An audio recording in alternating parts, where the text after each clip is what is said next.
Board of Intermediate Education, Vocational Course, Office Assistantship, Second Year, Subject Office Management, Paper 3, Chapter 2, Office Organization and Administration, Video Lesson number 3.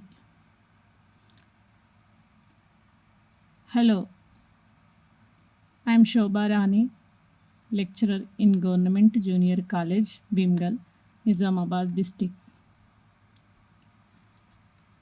ఇవాళటి topic ఏమిటి అంటే administration, పరిపాలన. పరిపాలన అంటే ఏమిటి? సమూహాల కార్యకలాపాల సహాయంతో సామాన్య ధ్యేయాలు సాధించే ప్రవృత్తిని పరిపాలన అంటారు. పరిపాలన వ్యవస్థ, విధానం, పరిధి, విత్త సమన్వయం, ఉత్పత్తి, పంపిణీ, నిర్వాహకుల నియంత్రణ మొదలైన విషయాలు పరిపాలనలో ఇమిడి ఉంటాయి. పరిపాలన అంటే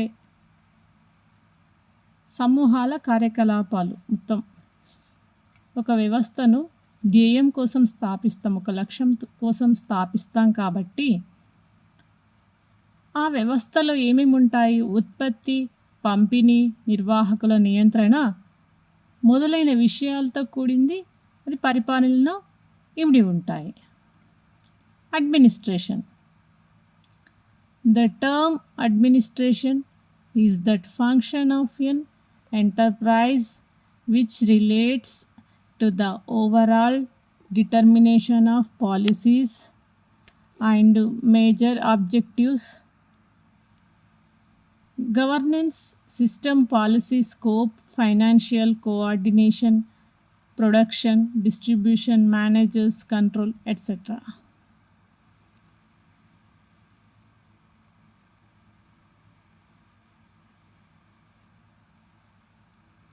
Administration, management.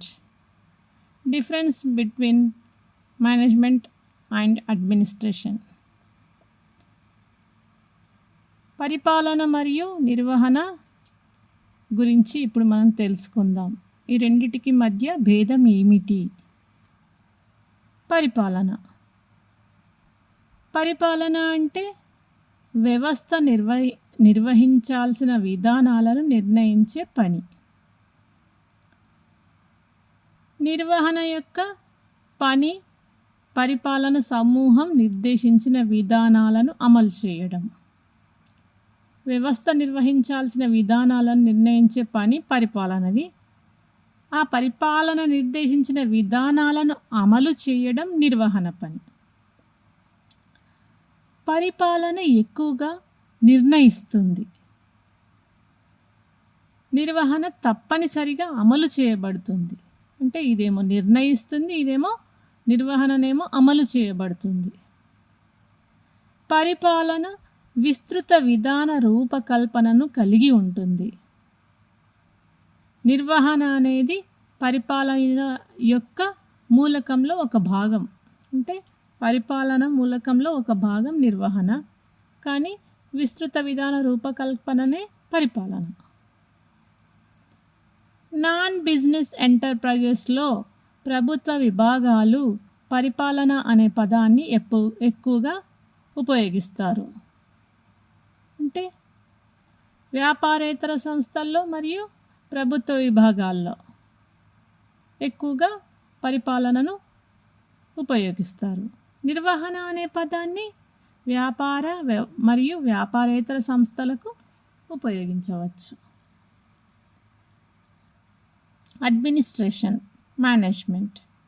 Administration is the function of determining the policies upon which the enterprise is to be conducted. Function of management is to carry out the policies laid down by the administration group. Administration is largely determinative. Management is essentially executed. Administration includes broad policy making. Management is a part of element of administration. The term administration is more often used in non business enterprises or government departments. The term management may be used for business and non business enterprises.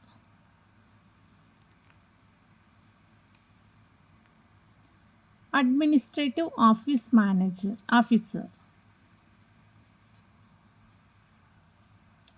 పరిపాలన నిర్వాహకుడు administrative officer కార్యాలయ నిర్వహణలో కీలకమైన పాత్ర కలిగిన వ్యక్తి కార్యాలయ నిర్వాహకుడు కార్యాలయం పనిపైన దాని నిర్వర్తించే ఉద్యోగులపైన ప్రత్యక్ష నియంత్రణ కలిగి కార్యాలయ విధులను నిర్వర్తించే అధికారిని కార్యాలయ నిర్వాహకుడు అంటారు ఒక వ్యవస్థలో పరిపాలన నిర్వాహకుడే మొత్తం కీలకమైన పాత్ర అతనిది ఇతను నియంత్రణ కలిగి కార్యాలయ విధులను నిర్వర్తించే అధికారి అందుకనే ఇతనిని పరిపాలన నిర్వాహకుడు ఆఫీస్ మేనేజర్ అని కూడా అంటారు An office manager is a person plays a major key role in office management. An office manager is an officer who has direct control over the work of the office and the employees who perform it. Functions of administrative office manager. పరిపాలన నిర్వాహకుని విధులు functions of administrative office manager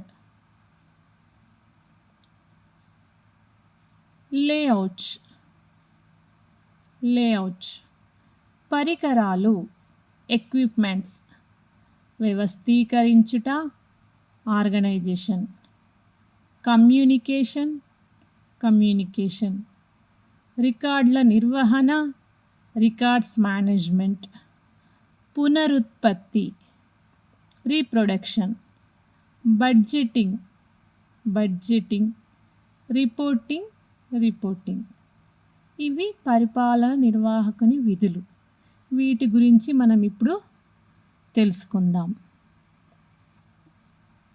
layout ఇది భవనం యొక్క layout నిర్వహణ మరియు రక్షణ మరియు కార్యాలయంలో సరి అయిన పని వాతావరణాన్ని కల్పించడం అంటే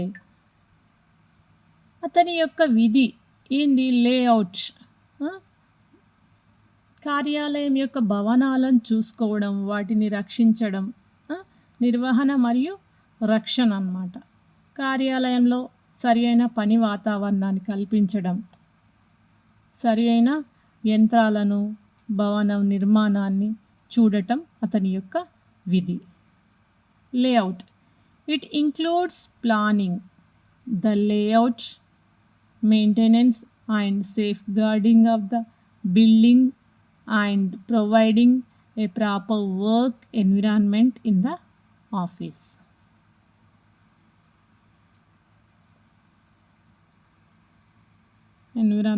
environment of office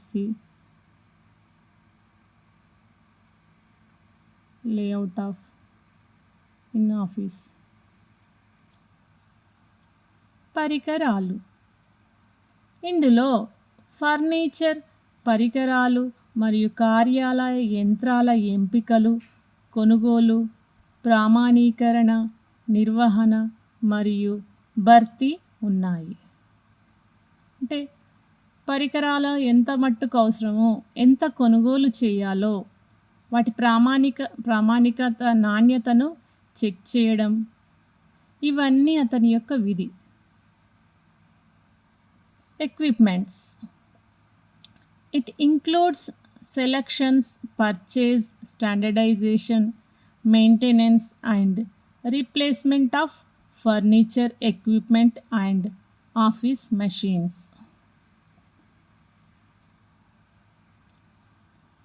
చూడండి, ఎక్విప్మెంట్స్ పరికరాలు.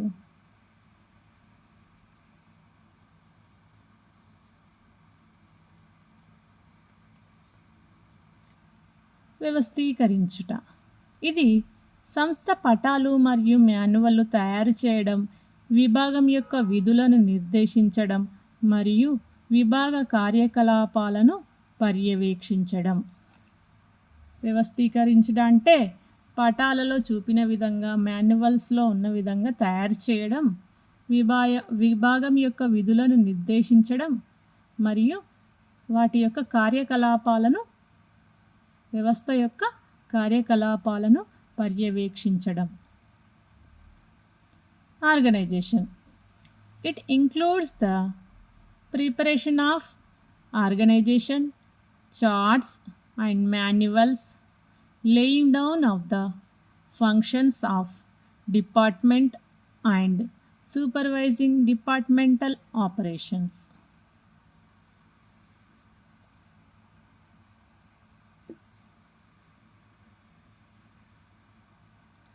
కమ్యూనికేషన్ మరియు కరెస్పాండెన్స్, దీని లోపలి మరియు బాహ్య మెయిల్ అంటే inward, outward registers mails, office correspondence మరియు మెసెంజర్ సేవ, టెలిఫోన్ మరియు intercom system, data communication system మొదలైన వాటి యొక్క సంస్థ మరియు పర్యవేక్షణ ఉన్నాయి. అంటే data communication system, telephone system, ఇలా కమ్యూనికేషన్కి సంబంధించిన అన్ని, inward mail, outward mail, office correspondence, messenger సేవలు, ఇవన్నీ కలిపి వీటన్నిటిని పర్యవేక్షణ చేస్తాడు. ఇతని ఈ పర్యవేక్షణ చేయడం అనేది ఇతని యొక్క ముఖ్య విధి. Communication and correspondence, it includes the handling of inward and outward mail, the organization and supervision of office correspondence and messenger service, telephone and intercom system, data communication system etcetera. చూడండి, ఇన్వర్డ్ మెయిల్, ఇంటర్కామ్ సిస్టమ్, ఇది కార్యాలయంలో ఒక విభాగం నుండి ఇంకొక విభాగాన్ని మాట్లాడడానికి, గమనించడానికి సీసీ కెమెరాలు, ఐపీ కెమెరాస్, ఇలా ఇవన్నీ పెట్టడం జరుగుతుంది. ఒకరు నుండి ఇంకొకరికి ఇంటర్కామ్ ద్వారా ఫోన్ చేసి సంస్థ యొక్క విషయాలను తెలుసుకోవడం జరుగుతుంది. రికార్డుల నిర్వహణ, ఫైలింగ్ మరియు ఇండెక్సింగ్, సార్టింగ్, వర్గీకరణ, రికార్డుల రక్షణ మరియు నాశనం మొదలైన వాటి యొక్క పర్యవేక్షణ, వ్యవస్థీకరించుట ఇందులో ఉంది. అంటే రికార్డుల నిర్వహణ ఇతని యొక్క ముఖ్య విధి. ఎట్లా? ఫైలింగ్ చేయించడం, ఇండెక్సింగ్ చేయించడం, సార్టింగ్, అవసరం ఉన్న వాటిని వర్గీకరించి అనవసరమైన వాటిని నాశనం చేయడము, అవసరం ఉన్న రికార్డులను రక్షించడం, కాపాడడం ఇతని యొక్క ముఖ్య విధి. Records management, it includes the organization and supervision of filing and indexing, sorting, classification, protection and destruction of records etcetera. రికార్డుల నిర్వహణ. పునరుత్పత్తి, ఇందులో నకిలీ, కాపీ, ప్రింటింగ్ మరియు ఇతర పునరుత్పత్తి సేవలు ఉన్నాయి. పునరుత్పత్తి అంటే మళ్ళీ మళ్ళీ ఉత్పత్తి అవ్వడం. అంటే అట్లాంటిది ఏంటి ఉంటాయి అన్నమాట? డూప్లికేటింగ్ యంత్రం ద్వారా, జిరాక్స్ మెషిన్ల ద్వారా, ప్రింటింగ్ యంత్రాల ద్వారా మళ్ళీ మళ్ళీ పునరుత్పత్తి చేయించవచ్చు. ఇలాంటి సేవలను చూసుకోవడం అతని యొక్క విధి. Reproduction, it includes duplicating, copying, printing and other reproduction services. చూడండి, డూప్లికేటింగ్ యంత్రం, జిరాక్స్ యంత్రం, మళ్ళీ మళ్ళీ కాపీలు పునరుత్పత్తి అవుతాయి. బడ్జెట్ మరియు వ్యయ విశ్లేషణ. ఇందులో డిపార్ట్మెంటల్ మరియు మాస్టర్ బడ్జెట్ల తయారీ, ఆదాయాలు మరియు ఖర్చుల కేటాయింపు మరియు కార్యాలయ వ్యయాల నియంత్రణ మొదలైనవి ఉన్నాయి. అంటే బడ్జెట్ మరియు వ్యయ విశ్లేషణ అంటే ఖర్చులకు సంబంధించిన ఎంత ఖర్చులు అవుతున్నాయి, ఎంత ఆదాయం వస్తుంది, ఎంత పే చేయాల్సింది ఉంది, ఇంకా ఎంత ఎంత కట్టాల్సి ఉంటుంది, ఇవన్నీ వ్యయాలు ఆదాయాల నియంత్రణ, వీటిపై నియంత్రించడం అతని యొక్క విధి. ఎవరిది? నిర్వాహకుడి విధి, కార్యాలయ నిర్వాహకుని విధి. Budgeting and cost analysis. It includes the preparation of departmental and master budgets, allocation of revenues and expenses, and control of office costs, etc. Budgeting. Reporting. ఇందులో నివేదికలు మరియు నిమిషాల తయారీ మరియు సేకరణ మరియు ప్రదర్శన, అగ్ర నిర్వహణకు data.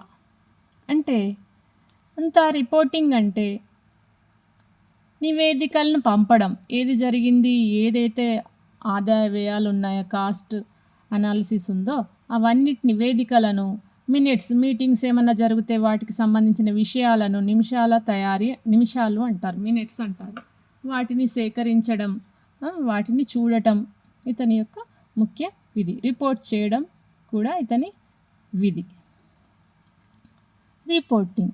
It includes the preparation of reports and minutes and the collection and presentation of data to the top management.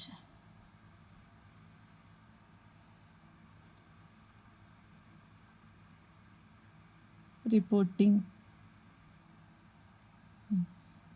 కార్యాలయ నిర్వాహకుని విధులు తెలుసుకున్న తర్వాత ఆ విధులు నిర్వర్తించడానికి కావాల్సిన అర్హత గురించి చర్చించాలి. అంటే కార్యాలయ నిర్వాహకుని విధులు తెలుసుకున్న తర్వాత ఆ విధులను నిర్వర్తించాలంటే ఆ కార్యాలయ నిర్వాహకునికి అర్హత ఏంటి, అతన్ని ఎలా ఎన్నుకోవాలి, అతనికి ఏమి చూసి ఆ అర్హతను నిర్దేశించాలి అనే విషయం గురించి చర్చించాలి. Once the office manager is aware of the duties, she should discuss the qualifications required to perform those duties. Office manager. కార్యాలయ నిర్వాహకుడి అర్హతలు. Office manager qualifications. కార్యాలయ నిర్వాహకుడిగా పనిచేయడానికి కావలసిన అర్హతలు, లక్షణాలు. అవేంటి? సాంకేతిక అర్హతలు, నిర్వహణ పరిజ్ఞానం, మానవ సంబంధాల నేర్పు, వ్యక్తిత్వ లక్షణాలు. ఇవన్నీ ఉంటేనే కార్యాలయ నిర్వాహకుడిగా నియమించడం జరుగుతుంది. అంటే సాంకేతిక అర్హతలు, నిర్వహణ పరిజ్ఞానం, మానవ సంబంధాల నేర్పు, వ్యక్తిత్వ లక్షణాలు, ఇవన్నీ చూసి వాళ్ళను నిర్ణయించడం జరుగుతుంది. ఆఫీస్ మేనేజర్ని నిర్ణయించడం జరుగుతుంది. Office manager qualifications. Qualifications required to work as N office manager. Technical qualifications, management technology, human relation skills, personality traits. అంటే లీడర్షిప్ క్వాలిటీస్ అన్నమాట, వ్యక్తిత్వ లక్షణాలు. సాంకేతిక అర్హతలు. Technical qualifications. కార్యాలయ నిర్వాహకుడు విద్యావంతులై ఉండాలి. కార్యాలయంలో జరిగే పనులు సక్రమంగా నిర్వర్తించాలి అంటే విద్య అవసరం. కార్యాలయ పరిజ్ఞానము, కార్య అనుభవం వృత్తిపై అభిరుచి వంటి వాటిని ముఖ్యమైన సాంకేతిక అర్హతగా పేర్కొనవచ్చును. అంటే సాంకేతిక అర్హతలు, అతడు కనీసం విద్యావంతుడై ఉండాలి. ఏదైతే ఆఫీస్ మేనేజర్గా నిర్వాహకుడిని ఎన్నుకోవాలి అనుకుంటున్నారో దానికి సంబంధించిన విద్య ఎంత అయితే ఉండాలో అంత విద్యావంతులై ఉండాలా. మళ్ళీ దానిని నిర్వర్తించాలంటే, పనులు సక్రమంగా నిర్వర్తించాలంటే విద్య ఎంతో అవసరం. కార్యాలయ పరిజ్ఞానం, కార్య అనుభవం, వృత్తిపై అభిరుచి వంటి వాటిని ముఖ్యమైన సాంకేతిక అర్హతగా నిర్ణయిస్తారు. The office manager should be educated. Education is necessary for the proper functioning of the workplace. Office knowledge, work experience, professional aspirations such as career may indicate important technical qualification. నిర్వహణ పరిజ్ఞానం, మేనేజ్మెంట్ టెక్నాలజీ, నిర్ణయీకరణ సామర్థ్యం, సమన్వయీకరణ శక్తి, ప్రణాళిక నైపుణ్యం, వ్యవస్థీకరణ నియంత్రణ పరిజ్ఞానం, నాయకత్వ లక్షణాలు నిర్వాహకుడికి ఉండవలసిన లక్షణాలు. పరిజ్ఞానం ఉండాలి. సమన్వయీకరణ అంటే ఉద్యోగుల మధ్య పని చేయాలి, వాళ్ళ మధ్య సహాయ సమన్వయీకరణ శక్తిలాగా పనిచేయాలి. ప్రణాళిక నైపుణ్యం అంటే భవిష్యత్తులో ప్రణాళికలు ఏ రకంగా జరుగుతాయి అనేది ముందుగా నిర్ణయించే ఒక నైపుణ్యం. వ్యవస్థీకరణ నియంత్రణ పరిజ్ఞానం, నిర్ణయాలు తీసుకునే సామర్థ్యం. నాయకత్వ లక్షణాలు నిర్వాహకునికి ఉండవలసిన లక్షణాలు అన్నమాట. Decision making ability, coordinating power, planning skills, organization control, knowledge, leadership qualities. Manager must have these qualities. చూడండి ఎన్ని రకాల క్వాలిటీస్ ఉండాలో. మానవ సంబంధాల నేర్పు, హ్యూమన్ రిలేషన్స్ స్కిల్స్. మానవ స్వభావం అవగాహన, మనుషుల పట్ల నమ్మకం, సర్దుబాటు వంటి మానవ సంబంధాల నేర్పుకు సంబంధించిన లక్షణాలు నిర్వాహకునికి ఉండవలెను. తన కింద పనిచేస్తున్న వ్యక్తుల స్వభావాన్ని అవగాహన చేసుకున్న నిర్వాహకునికి వారి యొక్క నైపుణ్యాన్ని, ఆసక్తిని బట్టి పనిని కేటాయించవచ్చు. హ్యూమన్ రిలేషన్ స్కిల్స్ అంటే మనుషుల పట్ల నమ్మకం, అక్కడ పనిచేసే ఉద్యోగుల పట్ల నమ్మకాన్ని పొందుకోరాలి. లేకపోతే ఆ నమ్మకం లేకపోతే వాళ్ళు పని చేయలేరు. ప్రతి క్షణం వాళ్ళను ఆ నిర్వాహకుడి ముందే పర్యవేక్షించాల్సిన అవసరం వస్తుంది. ప్రతిసారి ఆ నిర్వాహకుడు అక్కడ ఉండాల్సి వస్తుంది. నమ్మకం అనేది ఖచ్చితంగా ఉంటేనే వాళ్ళు పని చేయగలుగుతారు. వారి స్వభావాన్ని బట్టి, వాళ్ళకి నైపుణ్యాన్ని బట్టి పనిని కేటాయించవచ్చు. Human relation skills, awareness of human nature. The manager should have qualities related to the skills of human relations, such as adjustment of trust in human beings. And manager who understands the nature of the people working under him can assign work their expertise according to interest. Human relations. నాయకత్వ లక్షణాలు, leadership qualities. నాయకత్వ లక్షణాలు మంచి మూర్తిమత్వము, తెలివితేటలు, ఆలోచన శక్తి, సృజనాత్మకత, ఉన్నతమైన నైతిక స్థాయి నిర్వాహకుని వ్యక్తిత్వ లక్షణాలుగా భావించవచ్చు. తెలివితేటలు, ఆలోచన శక్తి, సృజనాత్మకత వంటి భౌతికపరమైన నాయకత్వ లక్షణాలు ఉంటే నిర్వాహకులు రాణిస్తారు. అంటే తెలివితేటలు, ఆలోచన శక్తి, ముందుకు నాయ లక్ష్యాల దిశ వైపుగా నడిపించాలి అంటే ఒక నాయకునికి తెలివితేటలు ఆలోచన శక్తి కంపల్సరీ ఉండాలి. వారిని అక్కడ ఉద్యోగులను ప్రేరణతో కూడిన నాయకత్వ లక్షణాలను ప్రేరేపిస్తూ వారిని ఉన్నత స్థానాలకు చేరే విధంగా చేయాలి.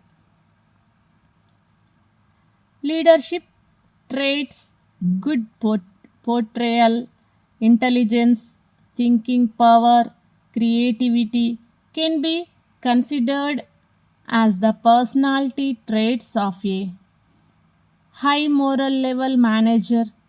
Managers excel if they have physical leadership qualities such as intelligence, thinking power, and creativity.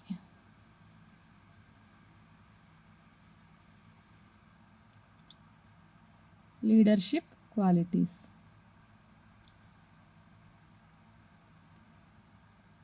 ఇప్పటి వరకు నేను చెప్పిన దాని మీద మీరు నోట్స్ ప్రిపేర్ చేయండి. షార్ట్ ఆన్సర్ టైప్ క్వశ్చన్స్, స్వల్ప సమాధాన ప్రశ్నలు. చూడండి, పరిపాలన అనగానేమి? పరిపాలన అనగానేమి? What is meant by administration? Number 2, రికార్డుల నిర్వహణ అనగానేమి? What is records management? ఇది కార్యాలయ నిర్వాహకునిలో రికార్డుల నిర్వహణ ఒక విధి. పరిపాలన నిర్వాహకుని గురించి తెలుపుము. నెంబర్ 3, పరిపాలన నిర్వాహకుని గూర్చి తెలుపుము. Explain about administrative office manager. Explain about administrative office manager. వ్యాసరూప సమాధాన ప్రశ్నలు, long answer type questions.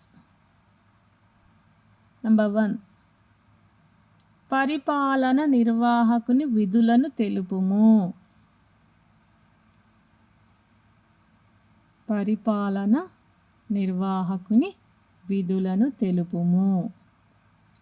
Explain the functions of administrative office manager. Number 2, కార్యాలయ నిర్వాహకుడి అర్హతలు తెలుపుము.